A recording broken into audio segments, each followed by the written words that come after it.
working for you. 13 News at 11 begins now. Good evening to you. I'm Tammy Arender. And I'm Don Hammond. Thanks for joining us tonight. We do begin with some breaking news out of Logan County this evening. Chapmanville Councilman Estelle Murray resigned tonight during a meeting. Murray also resigned as a municipal judge. Council members there really at odds after three of them called a special meeting at the end of January and asked Mayor Jerry Price to resign.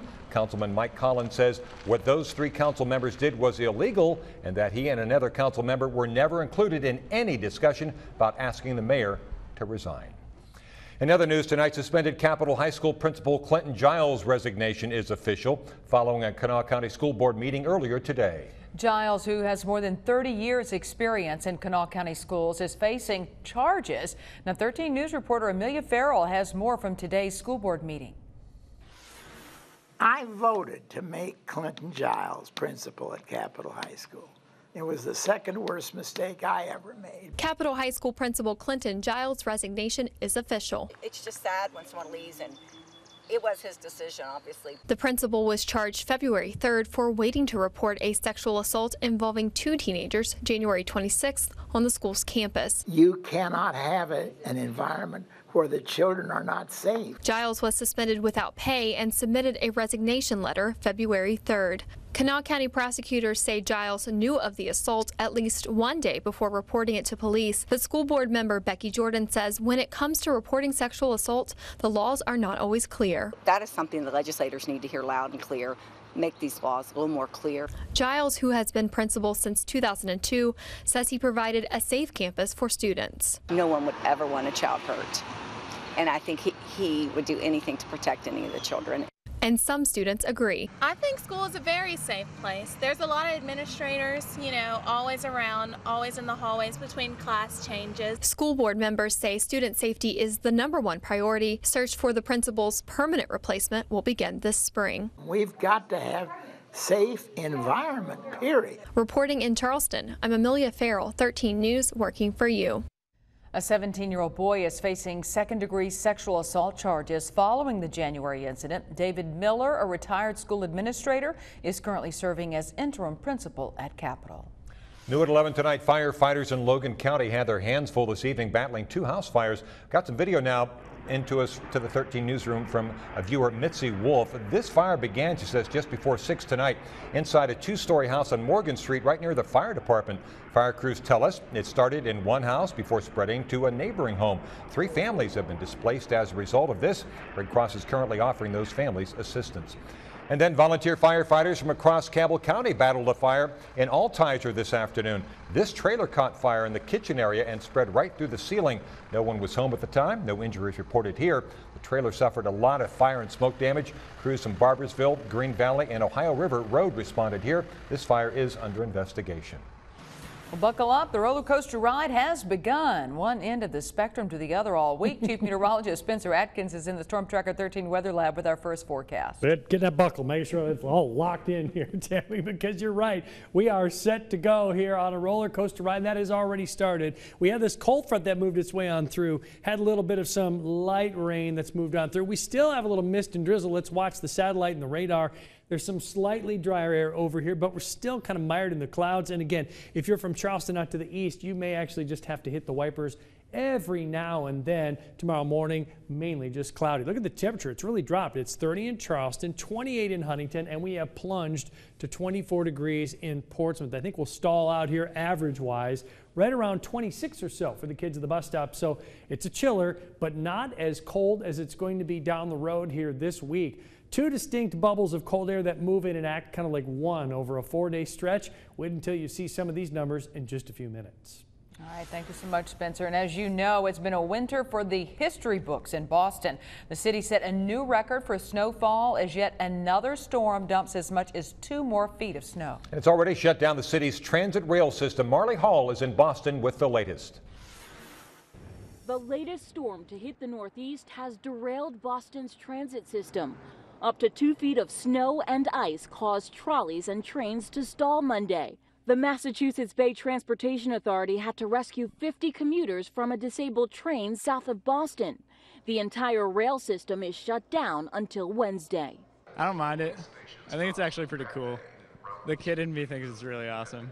But Governor Charlie Baker said he wants answers. The public transportation is an important part of what goes on in this place, especially during bad weather. And I do want to have a debrief once the dust settles a bit here. The Boston area is under a state of emergency. Schools are closed and non-essential government workers in 4 counties are being told to stay home.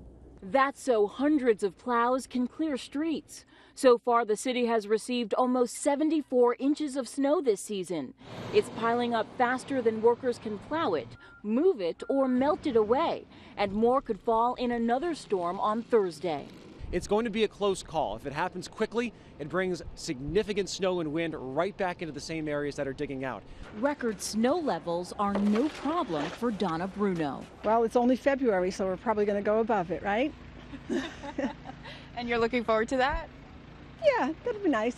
Marley Hall, CBS News, Boston. And of course, CBS This Morning will have much more from Boston tomorrow morning beginning at 7. And new at 11 tonight, a dramatic car chase in Los Angeles ended with a suspect shot and wounded by police after leading them for miles on freeways through the city, carjacking vehicles along the way. The armed driver even traveled on the wrong side of the road in several instances. He crashed into a pickup truck and hit another car and just kept driving. He even robbed a woman at gunpoint and took her car. It ended when he became wedged between 2 vehicles. He then took off running before police opened fire, wounding him. That man is now in custody tonight. And new at 11, 2 West Virginia University fraternities have been suspended for fire code violations. The university says Kappa Alpha and Pi Kappa Alpha were suspended after occupancy limits were exceeded during some weekend events. WVU lifted a moratorium last week on social and pledging activities that had been in place since November after 2 drinking-related incidents, including the death of a freshman student. The University of Charleston School of Pharmacy is no longer on probation. The university says the Accreditation Council for Pharmacy Education's Board of Directors lifted that probation last week. The board had found the program to be underperforming in 5 of its standard areas, but now it's fully restored. The council had placed the pharmacy school on a 2-year probationary status back in July of 2014. And now at 11, Huntington City Council takes the time to honor one of the top officers of the city's police department. Council honored Lieutenant John Williams. Williams is originally from Massachusetts, began his career in Huntington more than 20 years ago. The recognition aside, Lieutenant Williams says that the real honor has been serving his adopted home. You know, to be considered for this. I always thought of myself as just, you know, one of the guys who get up every day, do our jobs, serve the community. And to be recognized by your peers for something like this goes beyond words. Council also had their second reading of 3 on the proposed upgrades to the waste disposal system in the city of Huntington as well. If you travel the West Virginia Turnpike, you know what it's like to pay the tolls. But what if those tolls went away? Lawmakers in Charleston are discussing doing away with the fee in a few years. The West Virginia Parkways Authority Director Greg Barr says it would not be a good idea. The authority sent a fiscal note to lawmakers discussing the possible impact. He says as many as 400 people could lose their jobs. Today we talked to motorists to see what they think about that proposal. It's typical government, you know. They get used to the money and just keep it going. I mean, I'd rather keep it, but I mean, it doesn't bother me. Officials say that once a toll is removed, it's nearly impossible to add it back. The Parkways Authority officially submitted the concerns to legislators earlier this month. Voters turned out over the weekend to show support of the St. Albans fire levy. This levy passed with 97% of the vote this Saturday. Mayor Dick Calloway says the levy that has been in effect since 1951 will remain in place. Levy will bring more than $700,000 to St. Albans over the next 5 years. This will allow the city to continue its current fire service. I think it says a lot for the people who have come out and supported the issue because they realize the importance of having a quality fire department, a professional fire department that provides medical services, as well as it does providing the fire protection. Voters also turned out to support the city of South Charleston's levy. It passed with 95% of the vote and will raise about $1.6 million to help in the cost of police, fire, recreation, and public library, also public works projects. Many community theater lovers in Ashland are heartbroken after the demolition of the Ashland Community and Technical College's prop house. The off-campus facility housed thousands of the theater's costumes and sets, but it was determined to have a hazardous amount of mold and asbestos. Administrators decided the risk to community members was too great and demolished the house, with most of the props still inside. A former college music director is devastated to know the props are now in the dump. If I'd have known that they were just going to be destroyed, I would never have donated them. Plus, the whole reasoning behind me donating them was because I wanted to one day see my mother's costume sewing on stage, and that would have thrilled my soul. ACTC President Kay Atkins says that although some community members had volunteered to retrieve and clean the props and costumes, the college felt that they could not guarantee the safety of the volunteers. West Virginia tourism and travel industry representatives and vendors gathered at the Capitol today, all for Adventure Day at the legislature. Tourism is a $6 billion industry for West Virginia, providing 45,000 direct jobs and generating $600 million in tax revenue. Industry officials say this is a perfect opportunity for all sides to come and work together on something important for everyone in the state. I think sometimes we have wanderlust. We think, oh, let's go somewhere else, to that other state across the mountains. But that's not where the adventure is. That's not where our wonderful cities are. That's not where the clean rivers are. We really need to sell ourselves more to West Virginians. Those living in the Mountain State are also being encouraged to discover what's in their own backyard throughout the year. Well, still to come, a mother goes head-to-head with her landlord, claiming her living conditions made her children sick. We follow this battle to the courtroom next. And welcome back to 13 News at 11. A single mother remains at war tonight with a local public housing complex that she says made her family sick. 13 News reporter Randy Yohe looks into these complaints and the charges of neglect and retaliation that now has the housing folks taking this case to court while denying any wrongdoing. Ashley Prater says her children never had asthma and other breathing problems and more until she moved into the Prestonsburg Housing Authority's Dixie Apartments back in 2011 and began battling what she says was severe mold and bat droppings. Dark brown, yellow stuff running down the walls, stuff leaking from the attic. They break out in rashes. They can't play for long. They break out in whelps when they play. One of Prater's former complex neighbors told me her children also got sick from similar problems. Problems she says were solved. A bunch of bats coming out of my attic, and I had went to the office and I had reported it, and they come out, you know, they fixed it, you know, they sealed it. The complex maintenance supervisor says they quickly corrected all of the Prater family problems as well. But Ashley says no, that she was forced to leave Dixie last fall and placed over in the Green Acres complex after her increasing complaints were not only never solved, but she says created a backlash. Well, I had called HUD on them, and they told me that I'd crossed the line when I contacted HUD. You live in government housing, what do you expect? They weren't willing to work with me at all. The Prestonsburg fire chief says a health department inspector found there were bats in Prater's Dixie apartment, but he said nothing that would cause the occupants any health problems. Ashley says the Green Acres unit they put her in was also unhealthy. You could smell the mold and the mildew in that apartment. So, after not paying rent for several months and ignoring an eviction notice, the Housing Authority will take Ashley Prater back to court to try to get its money and or get her out. I say back to court because the first trial of this civil suit ended in a hung jury. I don't think that asking for it to be decent and safe and clean is too much to ask. But housing folks say all this family asked was answered. In Floyd County, Randy Yohe, 13 News, working for you. Now, Randy says no one from the Prestonsburg Housing Authority would do an on-camera interview. We were directed to an attorney in Lexington who did not return our calls. Well, you can feel that change in the air. We're saying so long to the nice temperatures toward a transition more like winter. So Chief Meteorologist Spencer Atkins is standing by in the Storm Tracker 13 Weather Lab, ready with your full forecast when 13 News at 11 continues. This is 13 News at 11 on WOWK with Don Hammond, Tammy Arender, and Storm Tracker 13 Weather with Chief Meteorologist Spencer Atkins. Now, here's your Storm Tracker 13 weather.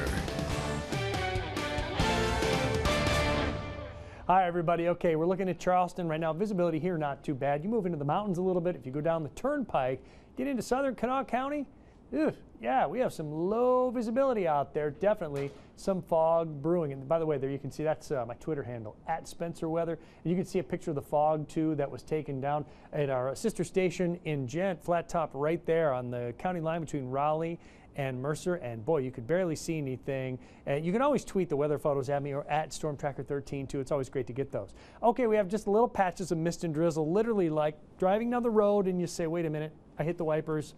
And then I go for another 3 or 4 minutes, and then I hit the wipers. It's that kind of mist and drizzle. So we'll watch out, though, for the possibility of it freezing here in the high terrain briefly as the colder air moves in. I'd love to say that everything is clear, but it's not clear. We do have a lot of clouds still lingering. And we have 30 in Charleston, but it's dropped to 28 in Huntington, 24 in Portsmouth, 27 in Grayson, 28 in Louisa. It's cold, and it feels colder thanks to the wind still blowing here. And there's your wind chill in Huntington. Feels like 19, feels like 18 in Jackson, Ohio, 20. Tie game in Grayson and Portsmouth.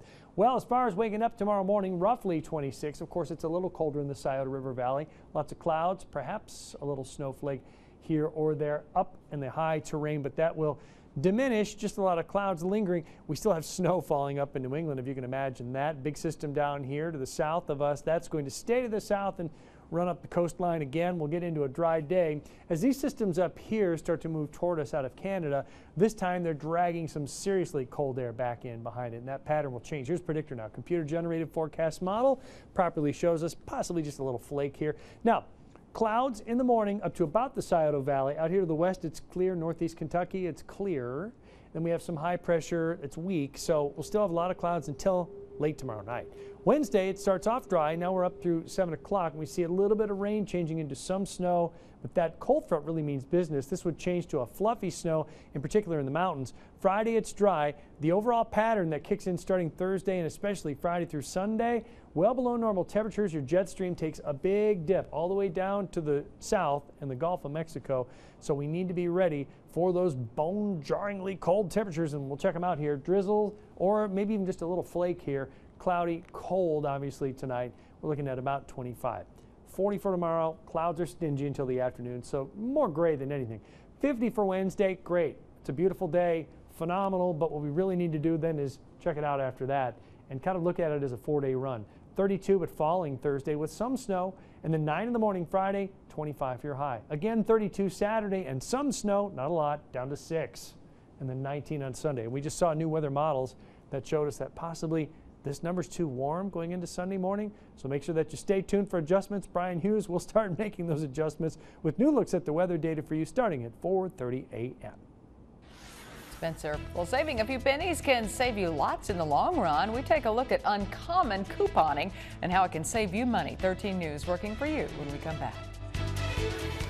Welcome back to 13 News at 11. You know, coupons can help shoppers save on groceries, of course, but some people have taken couponing to an extreme level. Chris Van Cleve talked to one woman who knows how to slash her bill and has some advice for others looking to save.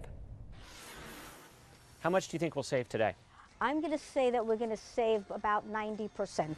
90%. We are shopping with the coupon queen, Susan Samter, who knows how to find big savings. I start off by picking up the store flyer, and the reason that's important is that every store flyer tells you what they have on sale for the week. She pairs store sales with a folder filled with coupons from the newspaper and the internet. Here they have $2.99 for the Triscuit. I have $1 off if I buy 2. Samter even launched her own Coupon Queen app that lets users swipe their way to savings while in the store. Super couponing has become hugely popular, but Samter says it's not easy. It took 40 years of practice to get this down to a science. Her advice to shoppers who want to start saving is start small. Start by going into 1 or 2 categories. For example, high-priced categories such as detergents, paper goods. Start there. There are always coupons of those items. After filling her cart at this New York City grocery store, it's time to check out. Okay, your total is $196.74. Now watch that price come down, down, down. Okay, now we're down to $4.41. Okay. That's right. She said $4.41. That's roughly a 98% savings. That's the most I've ever seen saved before. That's great. Samter admits this trip was extreme even for her, and on average she saves around 50%. But that's still thousands of dollars she's holding on to every year. Chris Van Cleve, CBS News, New York. If you want to get big savings like Sam Tour, you have to be careful where you shop. The rise in extreme couponing has led some supermarkets to put new policies in place, limiting the number of coupons that can be used. Well, coming up on 13 News at 11, Sports Director Tom Rader gives us a sneak peek into the week ahead in sports, so don't go away. West Virginia's women's basketball team hosts the Kansas Jayhawks here in Morgantown tomorrow night. A 7 o'clock tip-off on Root Sports. The Mountaineers fell to the Jayhawks out in Lawrence, Kansas earlier in the season by 6 points. And in that game, Chelsea Gardner, the forward for the Jayhawks, had 20 points and 20 rebounds. Now, that is something that needs to change if West Virginia is going to come out on top. I think honestly we did a decent job with her first shot, but I think after we didn't block her out, so she kept getting her own rebound and putting it back in. So it's kind of like we need to do a better job on defending the second shot to make sure we're blocking out. And you know, when the shooter does shoot to check out, everyone needs to block out their man. The next day, Wednesday night, West Virginia's men's basketball team gets Kansas State here at the Coliseum. The Mountaineers beat the Wildcats in Manhattan earlier in the season, but WVU has lost its last 2 in a row, fallen down the Big 12 conference standings. When he talked to sophomore forward Devin Williams, he says he's confident that they will bounce back. We got to figure it out as soon as we can. You know, we got to get it back going. You know, we got 8 games left now, so we just wasted another one. We got 8 games left, and you know, it'll really be rolling. So, you know, we just need to lock ourselves in. You know, get ready for the tournament the right way. And we've got full interviews with the women's basketball team on our website as they get set to host Kansas right here in Morgantown tomorrow night. Root Sports, it's a 7 o'clock tip-off. I'll have the call along with former WVU women's basketball player Meg Bulger. That is the latest on the Mountaineers in Morgantown. I'm Jeff Coyle. It's time now for the Sports Zone, now in high definition. Well, hello there, everybody, and welcome to another edition of Tom's Takes. As we take a look ahead at the week in sports, we begin with high school basketball action getting underway tonight at the Charleston Civic Center. It's the shootout at the Big House featuring Woodrow Wilson, a program who has struggled as of late, looking to get back on track. They'll be featured coming up in the next couple of days. And moving on to Wednesday, we'll have a vote for the Mountain State Athletic Conference as 4 teams, Nitro, Ripley, Princeton, and Parkersburg, look to remove themselves from that conference. We'll have that vote for you and all that information on Wednesday. And finally, heading down to Saturday, the end of the week, as Western Kentucky comes to town. The Hilltoppers, Marshall looking for a big upset as they take on top competition in Conference USA. So here we go. Tom's takes for the week. I think it will be the return of Woodrow Wilson. I think they get back on track at the big shootout at the Charleston Civic Center. And MSAC votes, I believe they will be in favor for those 4 teams leaving the conference. And finally, I'm predicting a big upset for the Marshall Thundering Herd to beat Western Kentucky this Saturday. All right, that's going to do it for this edition of Tom's Takes. I'll send it back to you. Thank you so much, Tom. Up next, an area cheerleading squad brings home the hardware and leaves others green with envy. Finally tonight, big congratulations to the Greenup High School cheerleaders. Absolutely. That squad from Greenup, Kentucky has just returned from the National High School Cheerleading and Dance Team Championships in Orlando. They were among 645 teams that took part in that 2-day event. The teams had to qualify at a regional event to participate in the Nationals. They were judged on their stunts, tumbling skills, crowd leading abilities, and overall performance. And the Greenup wins this competition for the 15th time. Wow. But I guess no one's doing backflips over these 7-day forecast temperatures, right, Spencer? How did I know you were going to say that? Yeah. You know, I'm going into 22 years here, and the Greenup, since I got here, has always been good. So congratulations. I mean, 15 of those years. They're just incredible. That really is Y'all amazing. are amazing. I don't know how you do it. It's just something else. All right, as far as tomorrow, yeah, now here's what Don's talking about. Look at those small numbers. Friday morning, 9, and Sunday morning, 6. Okay, no good judging here on the weather guide today. No, I am not happy about a 9 and a 6. And you're saying even the 10 may be too warm? Yeah, that may be too warm, so we'll have to adjust that forecast. But a little snow Thursday and a little snow on the weekend, but it doesn't look like it's something that you shovel. Not going to mess up the Valentine's Day weekend. Hope not. Hopefully. Thank you, Spencer. Thank you so much for joining us tonight on 13 News at 11. Sure do appreciate you spending part of your evening with us. See you tomorrow.